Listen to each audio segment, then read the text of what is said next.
li ci biir tool mooy seen émission bi fekk baykat bi ci biir toolam di waxtaane ay ndamam ak ay jafe-jafe ñu ngi ci ànd ak Asol mi andi engrais yi ni pompe ci xob yi yu mel ni Thio plus Basis Amino Leaf Mixamine ak engrais araw yu mel ni T10 am doole lool ci tool yi. xarit jëndal ci produit Asol yi soo bëggee dooleel masse agri ndax mu mën dem visiter tool yi. tey nag dañuy fekk ji Alaaji Ousmane Fall bu Njalaxaar bu Palen Agrotech ñuy waxtaanee sunu goutte à goutte laser drip bi nga xam ni moom écartement 30 centimètres la wante gis ngeen ko amul filtre incorporé ndox mu bari lay génnee ñu ci bari nag daan ko tàmmoon di ko utiliser jëmale ko kaw mais kii nag daf ko utiliser situation boo xam daf ko renverser dëppale ko mu jëm suuf nun ko déglu. tonton Ousmane na nga def. ça va bien Mohamed. géej nañ déggante. waaw gis nga. wala temps yëngatu yi la. yitte jamono rek ak tool yi. tonton Ousmane laser drip bi. avant campagne bi joxoon na la ko ci beneen parcelle bi nga amoon ñaari ligne yoo ci essayé woon ci tomate. ñu indiwaat ko bi yoon nga ni da nga koy yokk ci parcelle bu gën a rëy. waaw lan nga jublu woon ci loolu. c'est-à-dire léegi laser drip bi jusqu'à présent bon en fait mën naa wax ni léegi la ñuy doog a découvrir carrément nan la ñu mën a maximiser potentiel parce que d'après man ni ma gisee.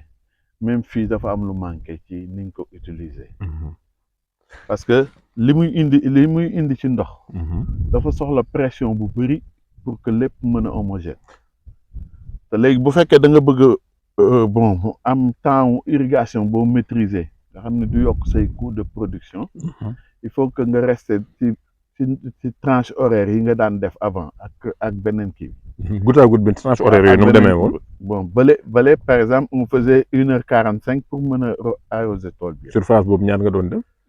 ban surface nga ci doon def ci 1h45 yooyu. non pour 1 hectare 5. 2 hectares.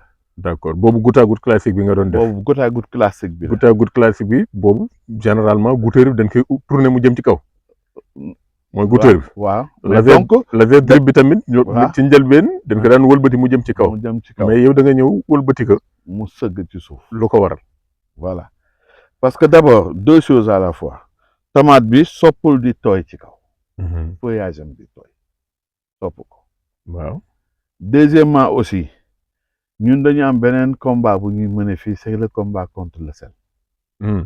donc fi ñuy bayee dañuy bëgg toujours mu tooy trop nga xam ni dafay écarter sel bi par rapport ak plante. yow ban genre suuf nga am fii ban la suufu joor la fii ban deg joor la. deg joor la. ba pare dafa xoromoon au départ. ok defe naa jëkkoon nañ fi def. waaw fii kañ moom beneen kii ci par rapport ak xorom bi. mais léegi nii par exemple dama lay jox benn exemple. léegi xam nga ñun bi ñuy planter. teniruñu compte ci. goutteur bi fu muy sotti. waaw dañu gis jël juste suñu dimension rek ñëw dóor ko. alors que c'est après on s'est rendu compte que yi nga xam ne dañu tolloo goutteur bi net. waaw ñoo gën a développé que yi ñu écarté di goutteur. lu ko waral. parce que goutteur bi day xaaj xorom si moom bu taxawulee fu goutteur bi ne bu xaajee xorom si ci kawam lay ñëw. comprendre nga. dégg naa la. léegi nag il faut mu nekk ci goutteur bi bu goutteur bi xaajee xorom si moom mu nekk fu neex. kon bii goutte à goutte classique bi moo ko gën a neex ci xorom. bii moo ko gën a neex ci xorom. ok parce que mooy comme li ma la xool fii gis nga ndox mi. boo ko xoolee. day xaaj xorom si fii yëpp. mais bu fekkee ne plante bi fii la ne. bu xaajee xorom si moom day mucc. mais kii nii. newul fii moom xorom si da koy affecté. d'accord mais lii est-ce que amul risque ci pourriture racinaire. loolu lan la. pourriture racinaire su fekkee ndox mi dafa ñëw. non c'est-à-dire il faut nga calculer quantité yi ñëw. c'est comme goutte à goutte bi ah. autant nga ubbi ko autant mu jox ndox plante bi. ok léegi boo fii moom boo ko calculer ba nga xam ni am nga li nga bëgg da nga koy fay. d'accord léegi laser drip bi xam nañ ni dafa mën a indi ndox mu bare. est-ce que da ngeen ko ubbi totalement vanne bi wala da ngeen am noo leen wa équilibrer seen vanne pour ndox mi yem. c'est-à-dire léegi laser drip bi moom day indi ndox mu bëri. mais ndox mu bëri mi muy indi. ñun waruñu ko ralentir parce que dañu war a tirer avantage ci temps d'irrigation. d'accord il faut daan 30 minutes pour sa plante am li mu soxla. na nga ko maintenir noonu. léegi da nga koy bàyyi 15 minutes rek mu pare. très bien. nga économiser sa gaz économiser sa machine. très bien. ah c'est un peu ça quoi. très bien. waaw léegi yow ci kaw ligne bi ndox mi. dafa yem ci ligne bi kese wala dafay dem ci interligne yi di ko tooy. c'est-à-dire nag léegi problème maa ngi la doon expliquer léegi avantage bi mooy gis nga fii nga gis mu wow nii ci kaw. boo ko xaajee. xoolal. mi ngi tooy ci biir lii lan la. ndox la de. c'est-à-dire le fait que muy piqué di dóor ci suuf. waaw day bàyyi ci kaw dem ca suuf. côté latéralement kon day pousse ba. lay pousse ndox mi ci suuf. et loolu dafay xañ ñax mi ndox. ok. boo xoolee entre ligne bi fii ni mu setee. waaw c'est parce que y a pas suffisamment d'eau. xoolal normalement lii boo ko gisee. waaw dafa woon dem ba fii yëpp. waaw kii. waaw mais xoolal da nga xool ni fi ndox mi nekk daal la topp. la topp. alors que boo xaajee fii ndox nga ca suuf. donc racines yi dinañu jot ndox. te ñax mi du jot ndox. d'accord.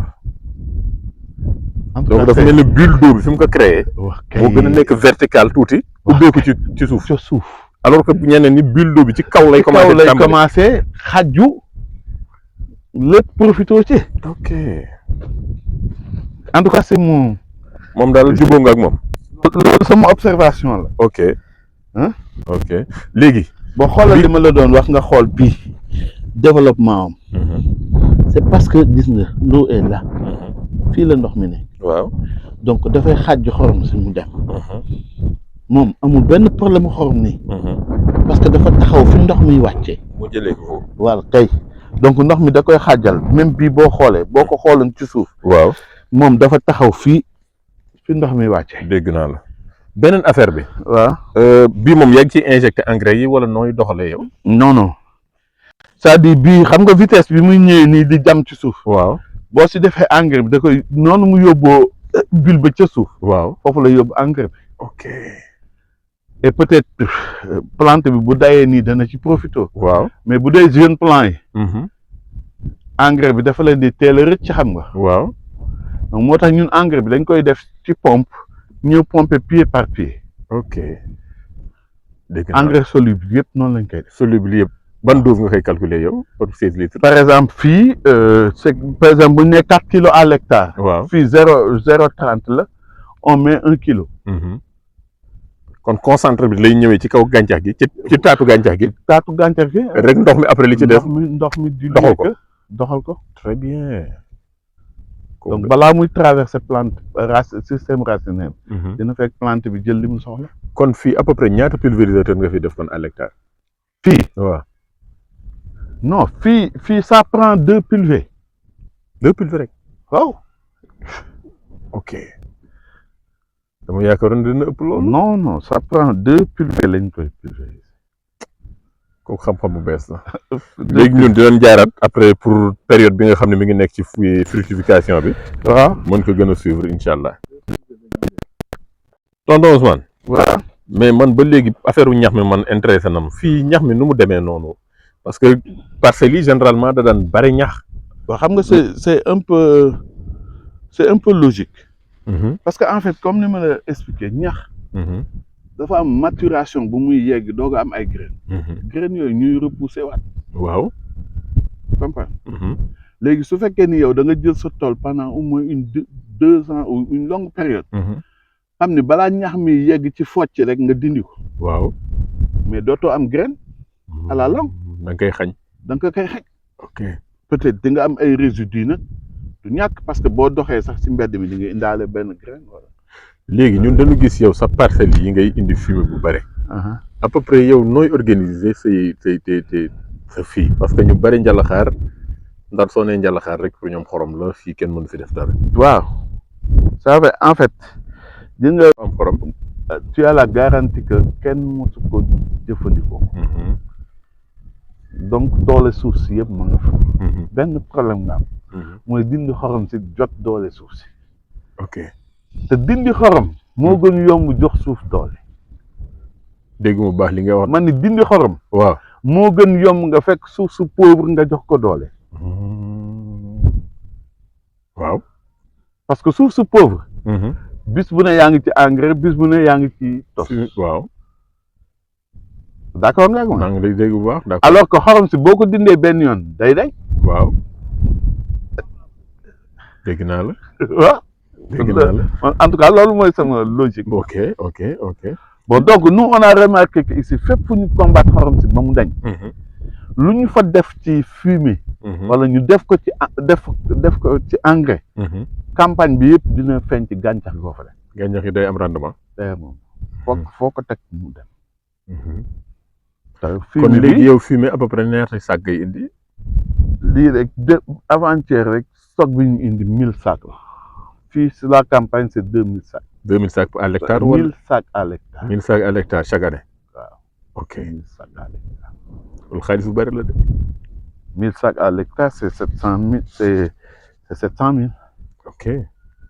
mais sur toute la campagne. sur toute la campagne kon yow da ngay ñëw. def donc deux cultures yi nga am ci campagne bi yëpp chaude ak froide yëpp moom moo koy jël. léegi sa 1000 sacs yooyu laa bëgg xam da ngay ñëw xëppandoo ko benn yoon. non wala da nga koy fragmenté pour. non lu teggee ko nga dugalaat. dañ koy fragmenté wala da nga am looy dugal ñu labour nga teg ci kaw. non xam nga léegi kii bu demee ba yegg maturation. ba mu des lu dul mu commencé ñu war a commencé récolter. waaw dañ koy fumer. ah bon. pour renforcer plante bi. loolu est-ce que urée bi muy àndal du ko yàq. urée bi. bi muy àndal xam nga. non du ci yàq dara. xam nga urée chimique ak urée naturelle ça n'a rien à voir. azote bi. azote chimique bi ak naturel bi bokkuñu. parce que boo xoolee nutriments yëpp c'est présent dans le sol. waaw benn moment la plante tant que ce n'est pas chimique moom mooy choisir li mu ci bëgg a jël. mooy tànnal mais quand c'est chimique. affaire bi day imposer boppam mu jël ko.